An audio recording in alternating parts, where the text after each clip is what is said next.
Arindam Bagchi initially उन्होंने foreign secretary कहा कि PM and she exchanged courtesies and spoke of the need to stabilize our bilateral relations. भी आम ਜਿਹੜੀਆਂ प्लेजेंटरीज एक्सचेंज कीतियां इस तो बियॉन्ड कुछ नहीं सी।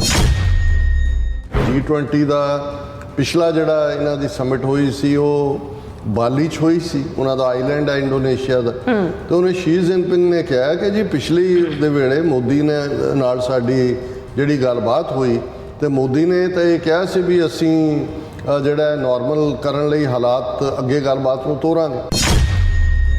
PM Modi, Chinese President Xi Jinping had discussed border stalemate at Bali, acknowledges Ministry of External Affairs।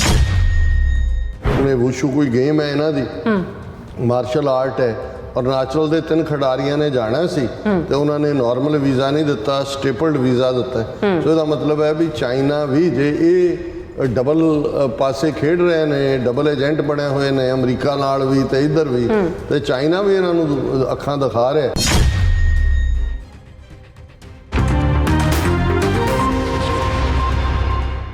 Viewers welcome back on programme. So viewers गलबात करन जा रहे हैं चीन ते भारत के हवाले नाल कि एक पासे भारत चीन के खिलाफ अमरीका का हथ ठोका बनया होया है, पर दूसरे पासे चीन नाल गुप्त गलबात भी जारी जड़ा रख रहा। सो असल में इसका इंकशाफ जड़ा चीन के प्रेजिडेंट शी जिनपिंग ने पिछले दिनी किया। सो भारतीय विदेश मंत्रालय वालों पहला ना की गई, पर बाद में मान लिया गया कि इंडोनेशिया के शहर बाली में पिछले साल शी जिनपिंग और मोदी विचकार गलबात हुई सी, जिस विच फैसला किया गया सी कि संबंध जड़े ने नॉर्मल करने लई गलबात जारी रखी जाएगी। सो इस बारे आप गलबात करन जा रहे हैं। सो असीं चाहांगे कि तुसां इस तरह बने रहना, देखण सुनने या लिखण लई तुहाडा सब दा बहुत धन्नवाद जी। राज साहब की कहना चाहोगे? देखो झूठियां दीयां गल्लां करदियां करदियां ही ये सारा वक्त बीत जाता है। हुण किस लैवल ते इन्हां दे जिन्हां दे हाथ च अज 1 बिलियन 400 मिलियन लोगों की किस्मत है, उन्हां नूं तुसीं किवें बयानो जिन्हां दा पैर पैर दे उत्ते झूठ, बगल में छुरी मुंह में राम राम, जिन्हां दा इनसिग्निया है और जिहड़े दावा करते हैं कि सत्यमेव जयते कि सत्य की जित होंदी है, पर वरतारा कूड़ फिरे प्रधान वे लालो है। एक पासे अहिंसा परमो धर्मा दे थले नॉन वायलेंस का ढंडोरा देणगे, पर दूसरे पासे उन्हां ही जिहड़ा वायलेंस का सहारा लैके जिवें इन्हां ने वॉइस ऑफ डाइसेंट नूं कुचल रहे हैं, जो घट गिणतियां ते जुल्म कर रहे हैं, जो कुछ कश्मीर दे विच वापर रहा, जो पंजाब च वापर रहा, जो मणिपुर पिछले 3 महीने तो जिहड़ा वो अग दे विच झुलसिया होया है और वो अग फैलदी जा रही है। लेकिन दिल्ली दा राजा वो जिवें रोम सड़ रहा है तो नीरो बंसरी बजा रहा है। सो अंधा राजा जिहड़ा है वो ये देख रहे हैं कि 2024 दीयां चोणां किवें जितणीਆਂ ने, वो अपनी चोण स्ट्रैटजी और राजस्थान दे विच चोण दौरे कर रहा है।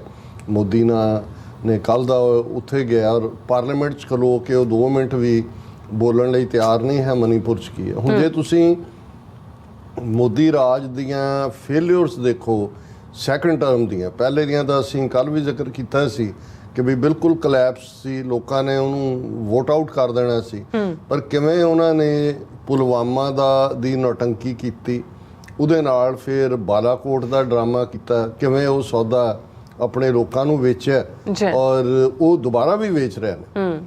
ਉਹਦਾ ਨਤੀਜਾ ਹੋਇਆ ਵੀ 300 ਤੋਂ ਜ਼ਿਆਦਾ ਸੀਟਾਂ ਲੈ ਕੇ ਪਾਰਲੀਮੈਂਟ ਦੇ ਵਿੱਚ ਬੀਜੇਪੀ ਆਪਣੇ ਬਲਬੂਤੇ ਤੇ ਆ ਗਈ।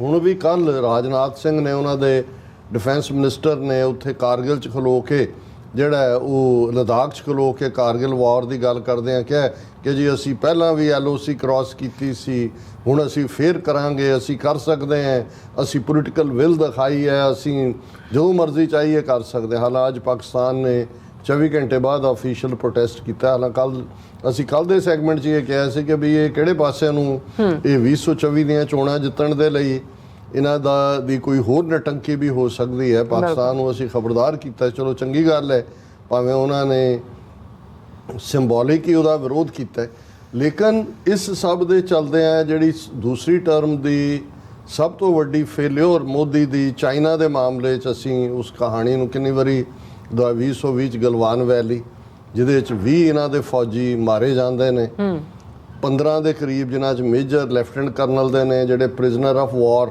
ਬਣਾ ਕੇ ਚਾਈਨਾ 4 ਦਿਨ ਬਾਅਦ 5 ਦਿਨ ਬਾਅਦ ਉਹਨਾਂ ਨੂੰ ਵਾਪਸ ਕਰਦਾ ਇਹਨਾਂ ਦੇ ਆਪਣੇ ਜਿਹੜੇ ਜ਼ਰੀਏ ਨੇ ਉਹਨਾਂ ਦੇ ਮੁਤਾਬਕ 2000 ਸਕੁਅਰ ਕਿਲੋਮੀਟਰ ਤੋਂ ਜ਼ਿਆਦਾ ਏਰੀਆ ਉਹ ਗਲਵਾਨ ਵੈਲੀ 'ਚ ਹੋਏ, ਉਹ ਡੈਪਸੋਂਗ 'ਚ ਹੋਏ, ਉਹ ਡੈਪਚੌਂਗ 'ਚ ਹੋਏ, ਉਹ ਚੀਨ ਨੇ ਇਹਨਾਂ ਤੋਂ ਲਿਆ। ਜਿਹੜੇ 9 ਪੁਆਇੰਟਸ ਤੱਕ ਜੇ ਜਾ ਕੇ ਜਿੱਥੇ ਜੁਆਇੰਟ ਪੈਟਰੋਲਿੰਗ ਕਰਦੇ ਸੀ 5 ਪੁਆਇੰਟਸ ਦੇ ਉੱਤੇ ਇਹ ਜਾ ਹੀ ਨਹੀਂ ਸਕਦੇ ਹੈ। ਇਸ ਸਾਰੇ ਹਾਲਾਤ ਦੇ ਚੱਲਦੇ ਆ ਅੱਜ ਤੱਕ ਜਿਵੇਂ ਮੋਦੀ ਦੇ ਮੂੰਹ ਤੋਂ ਹੁਣ ਤੱਕ ਮਨੀਪੁਰ ਨਹੀਂ ਨਿਕਲਿਆ ਪਾਰਲੀਮੈਂਟ 'ਚ ਚਾਈਨਾ ਦੇ ਨਾਲ ਕਦੇ ਵੀ। ਹਾਲਾਂ ਇੱਕ ਪਾਸੇ ਅਮਰੀਕਾ ਦਾ ਹੱਥ ਠੋਕਾ ਬਣਿਆ ਹੋਇਆ, ਅਸੀਂ ਇਹ ਦੇਖਿਆ ਕਿ ਬਾਈਡਨ ਨੇ ਰੈੱਡ ਕਾਰਪਟ ਵੈਲਕਮ ਦਿੱਤੀ ਔਰ ਉਹ ਸਾਰੇ ਲੇਕਿਨ ਉਹਦੇ 'ਚ ਵੀ ਜਿਹੜੀ ਜੁਆਇੰਟ ਸਟੇਟਮੈਂਟ ਹੈ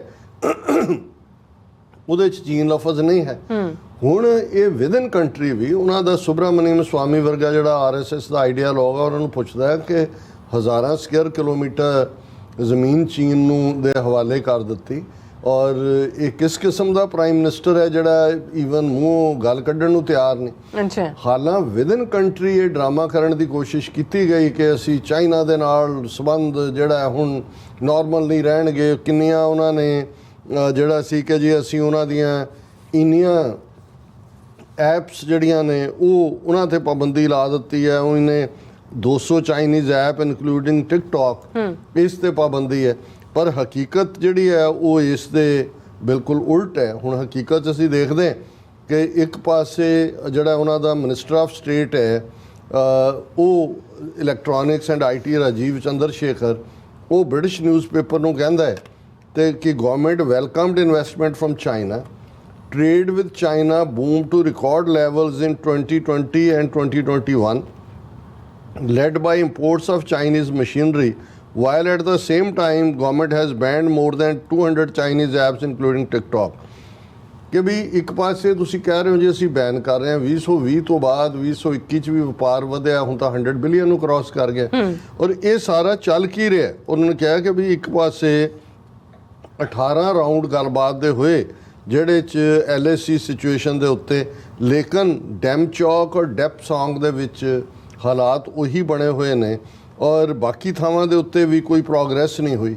ਹੁਣ ਜਿਹੜੀ ਗੱਲ ਨੇ ਇੰਡੀਆ ਨੂੰ ਹੋਰ ਵੀ ਐਮਬੈਰਸ ਕੀਤਾ ਹੈ। ਹਾਲਾਂ ਪਿਛਲੇ ਹਫਤੇ ਇਹਨਾਂ ਨੇ G20 ਦੀ ਪ੍ਰੈਜ਼ੀਡੈਂਸੀ ਇੰਡੀਆ ਦੇ ਕੋਲ ਹੈ, ਸਤੰਬਰ ਮਹੀਨੇ ਦੇ ਵਿੱਚ ਇਹਨਾਂ ਨੇ ਹੋਣਾ ਔਰ ਪਿਛਲੇ ਦਿਨਾਂ 'ਚ ਇਹਨਾਂ ਦੇ ਜਿਹੜਾ NSA ਦਾ ਚੀਫ ਅਜੀਤ ਡੋਵਲ ਔਰ ਉਹਨਾਂ ਦਾ director central affairs commissioner China communist party ਦਾ ਵੈਂਗ ਯੀ ਇਹ ਜੋਹਨਬਰਗਸ ਦੇ ਵਿੱਚ ਮਿਲੇ। ਹੁਣ ਜੋਹਨਬਰਗਸ ਸਾਊਥ ਅਫਰੀਕਾ 'ਚ ਹੈ ਜੀ।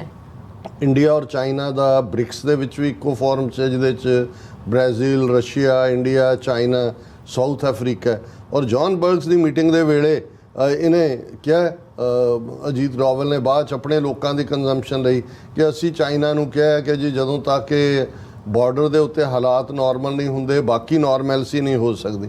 ਪਰ ਜਿਉਂ ਹੀ ਇਹਨੇ ਗੱਲ ਕਹੀ ਚਾਈਨਾ ਦੇ ਪ੍ਰੈਜ਼ੀਡੈਂਟ ਸ਼ੀ ਜਿਨਪਿੰਗ ਨੇ ਕਿਹਾ ਕਿ ਜੀ ਪਿਛਲੇ ਸਾਲ ਜਦੋਂ ਬਾਲੀ ਇੰਡੋਨੇਸ਼ੀਆ ਕਿਉਂਕਿ G20 ਦਾ ਪਿਛਲਾ ਜਿਹੜਾ ਇਹਨਾਂ ਦੀ ਸਮਿਟ ਹੋਈ ਸੀ ਉਹ ਬਾਲੀ 'ਚ ਹੋਈ ਸੀ, ਉਹਨਾਂ ਦਾ ਆਈਲੈਂਡ ਹੈ ਇੰਡੋਨੇਸ਼ੀਆ ਦਾ। ਤੇ ਉਹਨੇ ਸ਼ੀ ਜਿਨਪਿੰਗ ਨੇ ਕਿਹਾ ਕਿ ਜੀ ਪਿਛਲੀ ਦੇ ਵੇਲੇ ਮੋਦੀ ਨੇ ਨਾਲ ਸਾਡੀ ਜਿਹੜੀ ਗੱਲਬਾਤ ਹੋਈ ਤੇ ਮੋਦੀ ਨੇ ਤਾਂ ਇਹ ਕਿਹਾ ਸੀ ਵੀ ਅਸੀਂ ਜਿਹੜਾ ਨਾਰਮਲ ਕਰਨ ਲਈ ਹਾਲਾਤ ਅੱਗੇ ਗੱਲਬਾਤ ਨੂੰ ਤੋਰਾਂਗੇ। ਹੁਣ ਕਿਉਂਕਿ ਅਜੀਤ ਡੋਵਲ ਹੋਰ ਬਿਆਨ ਦੇ ਕੇ ਆਇਆ, ਇੰਡੀਅਨ ਐਕਸਟਰਨਲ ਅਫੇਅਰਸ ਮਿਨਿਸਟਰੀ ਨੇ ਡਿਨਾਈ ਕੀਤਾ ਸੀ, ਉਹਨਾਂ ਨੇ ਕਿਹਾ ਕਿ ਵੀ ਇਹ ਨਹੀਂ ਹੈ। ਹੁਣ ਉਹ ਕਿ ਵੀ ਜਦੋਂ ਮੋਦੀ ਔਰ ਸ਼ੀ ਜਿਨਪਿੰਗ ਮਿਲੇ ਨੇ ਬਾਲੀ ਦੇ ਵਿੱਚ ਤਾਂ ਕੋਈ ਗੱਲ ਨਹੀਂ ਸੀ ਹੋਈ। ਅਜੇ 2 ਦਿਨ ਪਹਿਲੇ ਉਹਨਾਂ ਦਾ ਅਰਿੰਦਮ ਬਾਗਚੀ ਇਨੀਸ਼ੀਅਲੀ ਉਹਨਾਂ ਦਾ ਫੋਰਨ ਸੈਕਟਰੀ ਕਿਹਾ ਕਿ PM and Xi exchange courtesies and spoke of the need to stabilize our bilateral relations। ਵੀ ਆਮ ਜਿਹੜੀਆਂ ਪਲੇਜ਼ੈਂਟਰੀਜ਼ ਐਕਸਚੇਂਜ ਕੀਤੀਆਂ ਇਸ ਤੋਂ ਬਿਯੋਂਡ ਕੁਛ ਨਹੀਂ ਸੀ। ਲੇਕਿਨ ਜਦੋਂ ਸ਼ੀ ਜਿਨਪਿੰਗ ਨੇ ਕਿਹਾ ਕਿ ਜੀ ਇਹ ਤਾਂ ਗੱਲਬਾਤ ਹੋਈ ਹੈ ਸਾਡੀ ਉਸ ਦੇ ਉੱਤੇ, ਹੁਣ ਅੱਜ ਜਿਹੜਾ ਹੈ ਉਹ ਇੰਡੀਆ ਨੇ ਮੰਨ ਲਿਆ ਕਿ ਭਾਈ PM Modi Chinese president Xi Jinping had discussed border stalemate at Bali, acknowledges Ministry of External Affairs। ਉਹਨਾਂ ਨੇ ਕਿਹਾ ਕਿ ਜੀ ਹਾਂ ਇਹ ਗੱਲਬਾਤ ਹੋਈ। ਹੁਣ ਤੁਸੀਂ ਦੇਖੋ ਵੀ ਇੱਕ ਪਾਸੇ ਆਪਣੀ ਪਬਲਿਕ ਦੀ ਕੰਜ਼ੰਪਸ਼ਨ ਲਈ ਕਿਸ ਲੈਵਲ ਦੀ ਨਫ਼ਰਤ ਚਾਈਨਾ ਦੇ ਖਿਲਾਫ, ਬਿਲਕੁਲ ਅਮਰੀਕਾ ਨੂੰ ਖੁਸ਼ ਕਰਨ ਲਈ ਕਿਸ ਕਿਸਮ ਦੇ ਕਸੀਦੇ ਇਹਨਾਂ ਦੇ ਹੱਕ 'ਚ ਪੜ੍ਹ ਰਹੇ ਨੇ। ਉਧਰ ਚੀਨ ਦੀ ਬਗਲ 'ਚ ਬੈਠ ਕੇ ਸ਼ੀ ਜਿਨਪਿੰਗ ਦੀ ਉੱਥੇ ਵੀ ਪੂਰੀ ਗਰਮਜੋਸ਼ੀ ਨਾਲ ਉਹ ਗੱਲ ਕਰ ਰਿਹਾ। ਹਾਲਾਂਕਿ ਚਾਈਨਾ ਇਸ ਸਾਰਿਆਂ ਨੂੰ ਸਮਝਦਾ ਹੈ। ਉਹਨਾਂ ਨੇ ਅੱਜ ਅਗੇਨ, ਕਿਉਂਕਿ ਚਾਈਨਾ ਹਮੇਸ਼ਾ ਅਰੁਣਾਚਲ ਪ੍ਰਦੇਸ਼ ਜਿਹੜਾ ਇਹਨਾਂ ਨੇ ਬਣਾਇਆ ਹੋਇਆ ਉਹਨੂੰ ਸਾਊਥ ਤਿੱਬਤ ਕਹਿੰਦਾ ਹੈ, ਔਰ ਚਾਈਨਾ ਨੇ ਹੁਣ ਫਿਰ ਜਿਹੜਾ ਅਰੁਣਾਚਲ ਪ੍ਰਦੇਸ਼ ਦੇ ਜਿਹੜੇ ਐਥਲੀਟ ਜਾਂ ਦੂਜੇ ਲੈਂਦੇ ਨੇ ਵੀਜ਼ਾ, ਉਹਨਾਂ ਦੇ ਪਾਸਪੋਰਟ ਤੇ ਵੀਜ਼ਾ ਨਹੀਂ ਲਾਉਂਦੇ, ਉਹ ਸਟੇਪਲ ਕਰਦੇ ਨੇ ਇਹ ਦੱਸਣ ਲਈ ਕਿ ਅਸੀਂ ਅਰੁਣਾਚਲ ਨੂੰ ਇੰਡੀਆ ਦਾ ਹਿੱਸਾ ਨਹੀਂ ਮੰਨਦੇ। ਅੱਛਾ, stapled visas for Arunachal athletes unacceptable. External Affairs Ministry admits China's claim that Modi-Xi discussed ties at Bali. ਹੁਣ ਇੱਕ ਪਾਸੇ ਇਹ ਮੰਨਣ ਤੇ ਮਜਬੂਰ ਹੋਏ ਨੇ ਕਿ ਜੀ ਹਾਂ, ਇਹ ਸ਼ੀ ਜਿਨਪਿੰਗ ਔਰ ਮੋਦੀ ਨੇ ਗੱਲਬਾਤ ਕੀਤੀ ਸੀ ਜੋਹਾਨਸਬਰਗ ਦੇ ਵਿੱਚ, ਬਾਲੀ ਦੇ ਵਿੱਚ, ਇੰਡੋਨੇਸ਼ੀਆ 'ਚ ਪਿਛਲੇ ਵੇਲੇ, ਜਿਹਨੂੰ ਜੋਹਾਨਸਬਰਗ 'ਚ ਅਜੀਤ ਡੋਵਲ ਬਿਲਕੁਲ ਡਿਫਰੈਂਟ ਟਰਨ ਦੇ ਰਿਹਾ ਸੀ। ਤੇ ਨਾਲ ਦੀ ਨਾਲ ਟਰਮਿੰਗ ਚਾਈਨਾਜ਼ decision to revive the practice of stapled visas for Indian sports persons from Arunachal Pradesh as unacceptable. India on July 27th lodged a strong protest and said that it would respond suitably after Beijing refused to give normal visas to 3 wushu martial arts athletes. उन्हें wushu कोई game है ਇਹਨਾਂ ਦੀ, martial art ਹੈ। ਅਰੁਣਾਚਲ ਦੇ 3 ਖਿਡਾਰੀਆਂ ਨੇ ਜਾਣਾ ਸੀ ਤੇ ਉਹਨਾਂ ਨੇ ਨਾਰਮਲ ਵੀਜ਼ਾ ਨਹੀਂ ਦਿੱਤਾ, ਸਟੇਪਲਡ ਵੀਜ਼ਾ ਦਿੱਤਾ। ਸੋ ਇਹਦਾ ਮਤਲਬ ਹੈ ਵੀ ਚਾਈਨਾ ਵੀ, ਜੇ ਇਹ ਡਬਲ ਪਾਸੇ ਖੇਡ ਰਹੇ ਨੇ, ਡਬਲ ਏਜੰਟ ਬਣੇ ਹੋਏ ਨੇ ਅਮਰੀਕਾ ਨਾਲ ਵੀ ਤੇ ਇੱਧਰ ਵੀ, ਤੇ ਚਾਈਨਾ ਵੀ ਇਹਨਾਂ ਨੂੰ ਅੱਖਾਂ ਦਿਖਾ ਰਿਹਾ। ਲੇਕਿਨ ਇਸ ਸਾਰੇ ਚੋਂ ਤੁਸੀਂ ਜਦੋਂ ਦੇਖਦੇ ਹੋ ਕਿ ਵੀ ਇਹ ਆਪਣੇ ਆਪ ਨੂੰ ਮਜ਼ਹਬੀ ਕਹਿਣ ਵਾਲੇ ਲੋਕ, ਹਿੰਦੂਤਵਾ ਔਰ ਜੈ ਸ਼੍ਰੀ ਰਾਮ ਔਰ ਫਲਾਣਾ, ਕਿਸ ਕਿਸਮ ਦੇ ਝੂਠੇ, ਪਲੱਥੇਬਾਜ਼, ਡਿਸੀਟਫੁਲ, ਬੈਕ ਸਟੈਬਰ, ਇਹ ਤਾਂ ਆਮ ਇਨਸਾਨ ਦਾ ਵੀ, ਜਿਹੜਾ ਲੋਕ ਜਿਹੜਾ ਕੋਈ ਕਿਸੇ ਮਜ਼ਹਬ 'ਚ ਨਾ ਵੀ ਯਕੀਨ ਕਰਦਾ ਹੋਏ, ਇੱਕ ਆਮ ਤਾਂ ਈਮਾਨ ਵਾਲੀ ਗੱਲ ਹੁੰਦੀ ਹੈ। ਹੁਣ ਮੈਂ ਅੱਜ ਹੀ ਕਿਤੇ ਪੜ੍ਹ ਰਿਹਾ ਸੀ 10ਵੇਂ ਪਾਤਸ਼ਾਹ ਦੇ ਹੁਕਮਾਂ ਦੇ ਹਵਾਲੇ ਨਾਲ, ਉਹਦੇ 'ਚ ਇੱਕ ਹੁਕਮ ਸੀ ਕਿ ਵੀ ਜਿਹੜਾ ਸਹੁੰ ਖਾਂਦਾ ਹੈ ਕਿਸੇ ਚੀਜ਼ ਦੀ, ਉਹਦੇ ਤੇ ਕਦੇ ਇਤਬਾਰ ਨਾ ਕਰੋ। ਹੁਣ ਇਹਦਾ ਮਤਲਬ ਹੈ, ਕਿਉਂਕਿ ਸਹੁੰ ਖਾਣ ਦੀ ਲੋੜ ਹੀ ਨਹੀਂ ਹੁੰਦੀ, ਜਦੋਂ ਜਿਹੜਾ ਬੰਦਾ ਈਮਾਨ ਰੱਖਦਾ ਹੈ ਉਹ ਝੂਠ ਬੋਲੇਗਾ ਹੀ ਨਹੀਂ।